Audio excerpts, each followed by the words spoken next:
can actually see the cracks where in winter, and if you've been to Qom, you will know what winter is like in Qom. It will break a nail. You know, that's how severe the cold is in winter in Qom. So that general looks at the wall and he says to the Imam, should we not fix that wall for you? Because there was a very cold current coming through the wall.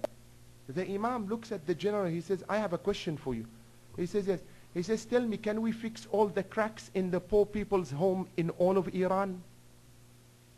The general says, the government can't afford this. He said, then leave my room for myself. Lead. Lead by example. He said, no, I'm happy with the current. Why? Because a leader must equate himself with the lowest in his community. If we cannot fix the home of other poor people, why should my home be fixed just because I'm called Ayatollah? No, that doesn't work. Himself once also had a meeting with his top generals discussing the Iran-Iraq war one day. And this is not politics. I'm not talking about politics here. All right?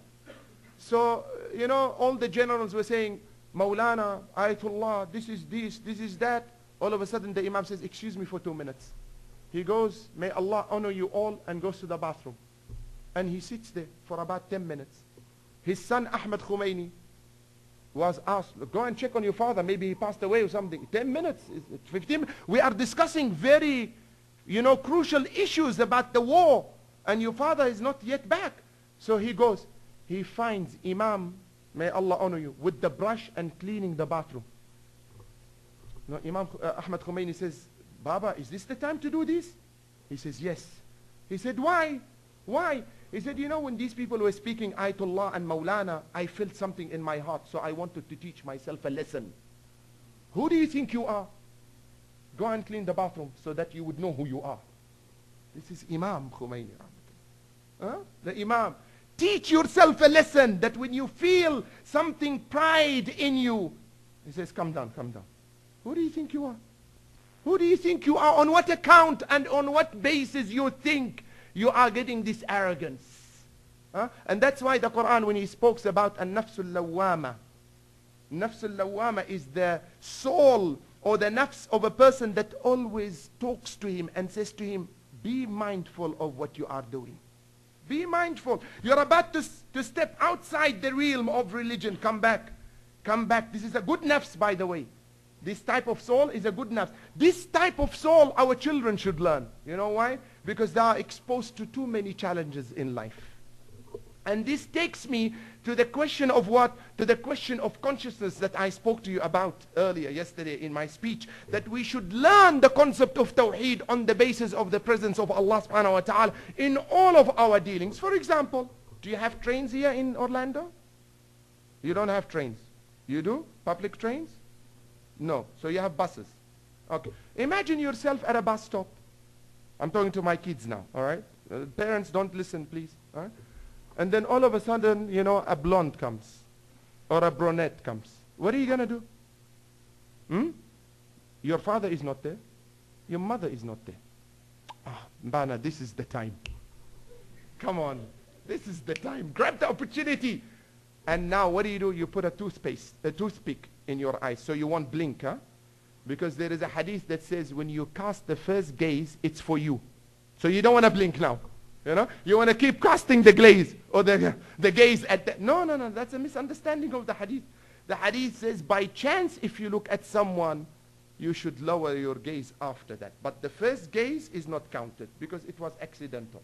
But you don't make sure that, this is the first one for me, the next one is against me. So let me, you know, mesmerize my feelings about it. Yet Imam Ali sallallahu alayhi wa sallam says, the best warner,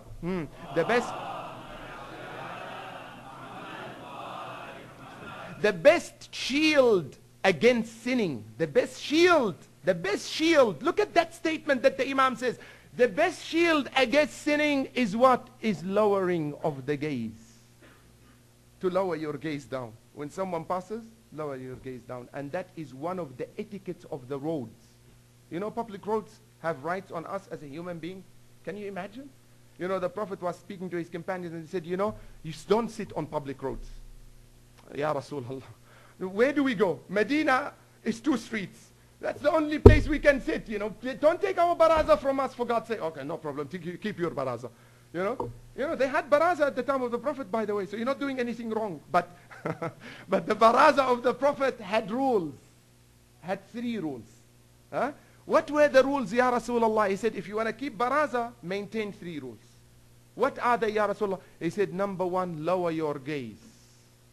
You are sitting in a public road, right? Don't start looking and gazing at every Tom, Dick, and Harry, or Mary, Elizabeth, and Donna. Leave her alone. It's got nothing to do with you. Let her pass in grace. Let her pass in grace, that you should not be, offending her the way you look at her. All right. And then number 2, lowering the gaze. He said, number 2, you should clean the road if there is anything harmful. So you join the municipal council now. All right? You cannot just sit there and throw your banana peel, hoping that someone will slip. And that is often what our children do, They said, let's see what this guy is going to do. So they throw something on the ground. And they take joy if someone falls. You're taking joy at someone's problem, at someone's tribulation. You are happy.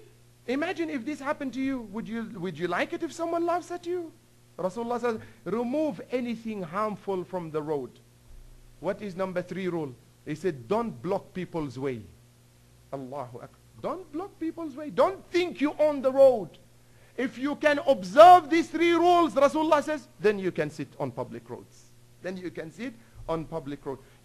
Most of the problems we have back home with the young Muslim community in Australia is what? Is they hang out at night on public roads. And then the police comes, he said, can you clear the road, please? Discrimination. Like what discrimination? The Prophet ﷺ told you, don't block the road. It's got nothing to do with discrimination.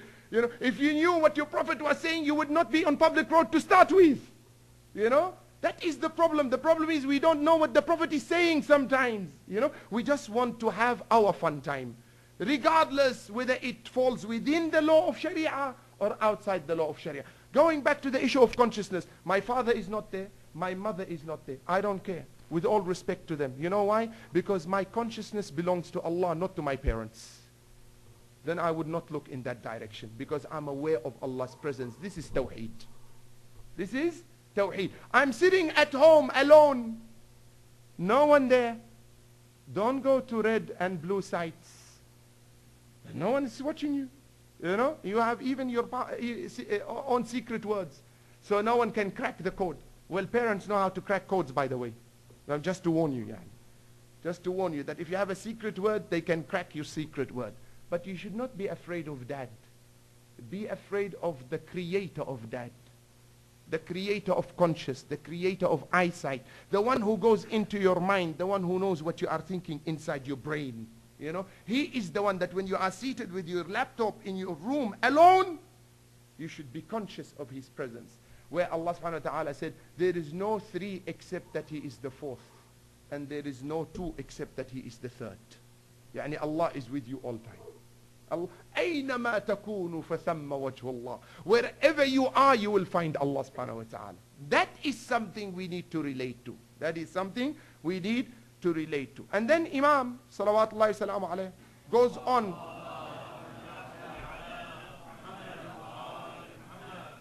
goes on to highlight the issue in regard the position of a mu'min. The Prophet sallallahu alaihi wasallam, in fact, he says, قال الله عز وجل. Allah has said to the Prophet to say this. He said, من أهان لي وليا فقد أرصد لمحاربتي. Whoever declares war against a mu'min, he is in fact declaring war against me personally. Allah is saying that now. Declaring war against. وَمَا تَقَرَّبَ إِلَيَّ عَبْدٌ بِشَيْءٍ أَحَبُّ إِلَيَّ مِمَّا افْتَرَضْتُ عَلَيْهِ. And you cannot get closer to Allah with something better than what Allah has made compulsory on you. Yani what Allah has made compulsory, do it. وَإِنَّهُ لَيَتَقَرَّبُ إِلَيَّ بِالنَّافِلَةِ. And a person would offer extra things. Now, the extra things here are qualified. Are qualified. In what sense? For example, the extra things we can offer to Allah is what? Prayer, extra prayers, extra psalm,